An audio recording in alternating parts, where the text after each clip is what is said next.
Kemudian terjadi fase ledakan, pelaku tidak bisa mengontrol emosinya, di situ tuh terjadi kekerasan secara psikis, terjadi kekerasan secara psikologis.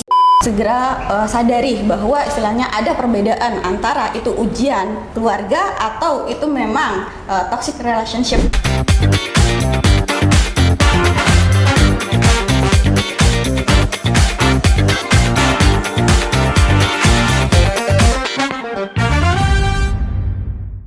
Assalamualaikum warahmatullahi wabarakatuh. Halo Sobat Rusiners. Kembali lagi nih sama saya Haris dalam acara podcast kita yang akan membahas isu seputar dunia kesehatan. Jadi pada hari ini kita akan membahas topik yang seharusnya sudah tidak terjadi, tetapi pada kenyataannya masih sering terjadi di lingkungan sekitar kita, yaitu tentang kekerasan dalam rumah tangga atau juga yang biasa teman-teman dengar tuh tentang KDRT. Oleh karena itu bersama kita pada hari ini sudah ada narasumber yang expert di bidangnya untuk membahas topik tersebut, yaitu ada Dr. Adiba, spesialis forensik, dan juga ada Mbak Yunia, psikolog klinis. Nah, untuk hari ini kita boleh Dok izin ngobrol-ngobrol, sharing-sharing dikit untuk tentang KDRT ini, boleh ya Mbak ya?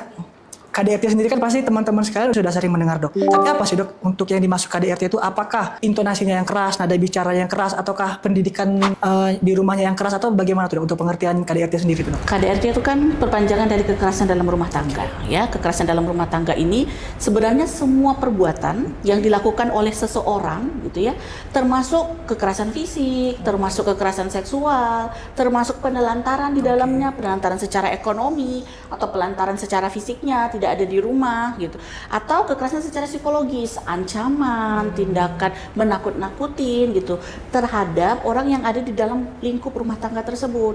Jadi bisa kepada istri, bisa kepada suami, bisa kepada anak, atau di dalam rumah tangga tersebut memang tinggal bersama orang tuanya gitu yang sudah rentan gitu, atau pembantu juga bisa. Lalu Dok, apa sih Dok faktor ataupun juga penyebab yang mempengaruhi seseorang itu bisa menjadi pelaku dari KDRT tersebut Dok?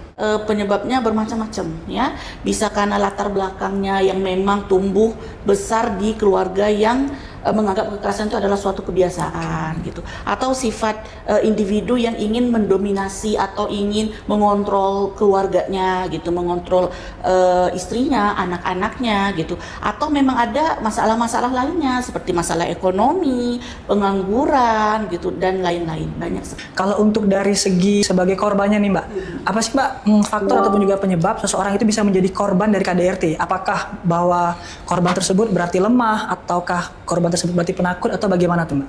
Kalau dari sisi psikologis mungkin ada, itu kami sebut juga sebagai trauma bond ya. Trauma bond itu adalah ikatan emosional yang dibentuk ketika relasi itu biasanya pertama dikasih love bombing ya kan.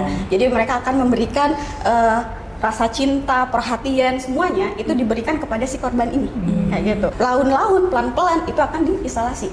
Nah, di isolasi ini dia akan dijauhkan dari teman-temannya, dari keluarganya dengan alasan mereka tidak menerima saya nih, atau istilahnya, oh kamu kok cuek nih sama aku, lebih sama mereka gitu ya. Atau kemudian juga ada juga selain isolasi, dikontrol. Jadi setelah diisolasi dia akan dikontrol oleh si pelaku ini. Setelah dikontrol, udah dapat dikontrol, dibatasi oleh dia mau main apa, mau sama siapa, terus juga secara komunikasinya semuanya dikontrol. Dia juga akan distabilisasi soal harga diri, di mana dia akan dibuat bahwa dia tidak merasa berharga, bahwa dia akan dibuat tergantung dengan si pelaku. Lalu untuk dampaknya Mbak, apa sih Mbak dampak yang paling dirasakan dari korban KDRT tersebut? Kalau dampak sendiri kan pasti secara fisik otomatis udah kelihatan ya, secara fisik ya, kayak gitu. Kita bisa lihat secara fisiknya. Yang mungkin tidak terlihat itu ada secara psikologis. Nah, psikologis ini kan dia akan merasa karena distabilisasi harga diri tadi ya.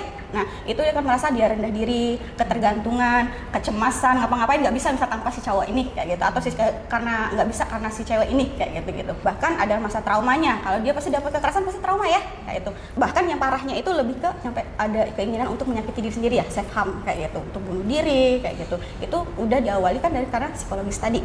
Dan juga ada dampak kalau di rumah tangga pasti kan ada anak ya, karena mereka terpapar dengan kekerasan tersebut. Lalu dokter, kalau untuk KDRT sendiri Dok, itu kan biasanya Dok terjadinya tuh mungkin bulanan, tahunan, sudah berkali-kali maksudnya gitu dok. Itu gimana sih dok? Bisa siklus dari KDRT itu berkali-kali gitu dok? Jadi KDRT itu makanya dianggap sebagai suatu masalah yang perlu diperhatikan di masyarakat gitu, karena di KDRT itu ada siklus yang bisa terjadi pada pelaku dan korban gitu.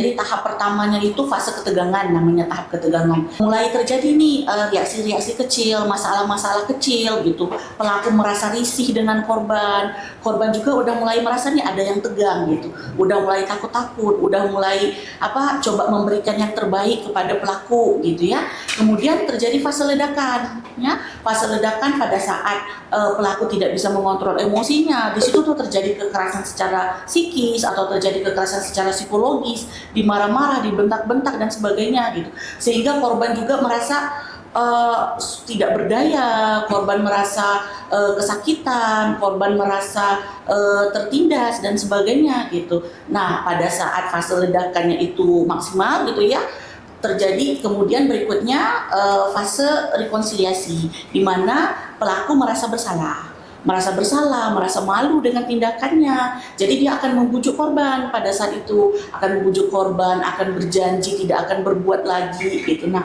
korban pada saat itu mulai hilang kepercayaan gitu. Namun masih menaruh harapan, mungkin saja pelaku saya nih, suami saya ini akan berubah. Kemudian tahap keempatnya itu fase honeymoon. Nah, jadi pada saat fase honeymoon ini akan ada pemberian hadiah atau dibawa jalan-jalan atau apa, sehingga korban merasa pelakunya sudah berubah gitu. Jadi kadang yang sudah dituntut dibuat laporan ke pihak polisi dicabut lagi gitu. Lalu nih Mbak, bagaimana sih Mbak untuk mungkin cara kita menyikapi ataupun juga menghadapi sebagai mungkin dari sisi korban seperti itu dalam kekerasan dalam rumah tangga ini Mbak? Mungkin lebih dahulu adalah self awareness-nya, jadi kesadaran dirinya. Karena kan kalau KDRT ini kan maksudnya delik aduan ya dok. Nah, jadi gimana bisa diproses setelah ada pengaduan? Ya kan, nggak mungkin tetangga tiba-tiba bantuin yang gitu. Iya benar-benar. Jadi sebenarnya memang harus kesadaran diri dulu dari si korbannya, kayak gitu. Memang kesulitannya di sana. Tapi sebenarnya kan sebagai korban pasti kan karena dia mendapatkan siklus yang tadi, nah sulitnya memang di situ. Jadi kadang mungkin sebagai ada anggota keluarga kayak gitu kan mungkin bisa memberikan nasihat-nasihat juga untuk si korban sendiri. Ya silakan harus membedakan yang ujian rumah tangga atau emang refleks dalam keluarga kayak gitu ya. Tapi kalau sudah refleks dalam keluarga kayak gitu kan, nah itu kan secara sepihak ya. Dan si korban sendiri berarti kan sudah tidak bisa berkutik kayak gitu. Jadi istilah kesadaran diri dari korban itu memang sangat penting. Nah kalau untuk di Rumah Sakit Mama Rusia sendiri dok, apakah ada layanan yang bisa membantu dalam menangani kekerasan dalam rumah tangga ataupun terhadap anak ataupun juga perempuan tersebut, apakah ada dok? Di RSMA sendiri kita ada pelayanan terpadu atau kita sebut sebagai Women and Children Crisis Center ya, yang menangani korban-korban kekerasan mau kasus anak-anak atau kasus KDRT ini gitu. Jadi kita bersama dengan tim multidisiplin, ada dokter spesialis bedahnya, ada dokter spesialis anaknya, ada dokter spesialis objinnya, dokter spesialis forensik dan dokter spesialis jiwanya gitu ya. Kita bekerja sama tergantung dari kasusnya tersebut apa begitu. Kemudian pada pasien tersebut juga selain dari melakukan pelayanan terpadu, kita ada pendampingan umumnya dengan pembuatan visum ya, edukasi mediko legal, dan ada pelayanan psikologis gitu untuk pemantauan dan penyembuhan secara keseluruhan pada pasien. Women and Children Crisis Center ini dok, bukanya di hari apa gitu dok? Dari jam berapa atau gimana tuh dok? Women and Children Crisis Center ini bukanya 24 jam, karena posisinya di instalasi gawat darurat, buka 24 jam. Namun kalau misalnya ada korban-korban yang masih belum berani untuk datang langsung, boleh lewat hotline, WhatsApp atau telepon kita. Oke, ini yang terakhir mungkin dari Mbak Yunia terlebih dahulu nih Mbak, ada nggak tips ataupun juga nasihat buat teman-teman Husiners di luar sana yang mungkin mengalami ataupun mengetahui kejadian KDRT tersebut Mbak? Mungkin kalau untuk korban-korbannya ya, segera sadari bahwa istilahnya ada perbedaan antara itu ujian keluarga atau itu memang toxic relationship yang sedang dialami kayak gitu. Jadi benar-benar kita siapa lagi nih yang akan menolong kalau bukan kita sendiri kayak gitu ya. Jadi kitanya juga harus menyadari bahwa itu adalah hal yang tidak baik kayak gitu. Kalau dari Dokter Adiba sendiri dok, gimana dok? Apakah ada tips dan juga nasihat buat teman-teman sekalian? Oke, untuk semua korban-korban KDRT, jangan merasa sendiri, jangan takut berbicara. Itu yang paling terpenting gitu. Dapatkan bantuan untuk Anda sendiri dan untuk masa depan Anda. Untuk lingkungan, apakah tetangga, apakah teman dari korban KDRT tersebut, dampingi mereka, validasi perasaan mereka, dengarkan mereka, dan bantu mereka bawa ke rumah sakit atau tempat pelaporan terdekat. Dan untuk lingkungan juga kita harus jangan lepas tangan lah, mungkin harus lebih bersimpati dan juga empati terhadap keadaan di sekitar lingkungan ataupun juga keluarga kita. Mungkin sampai di sini dulu bicara-bicara kita pada hari ini, semoga memberikan manfaat buat teman-teman Husiners sekalian. Akhir kata, saya selaku host dan juga Dr. Adiba dan serta juga Mbak Yunia mengucapkan Assalamualaikum warahmatullahi wabarakatuh. Waalaikumsalam. See you Sobat Husiners.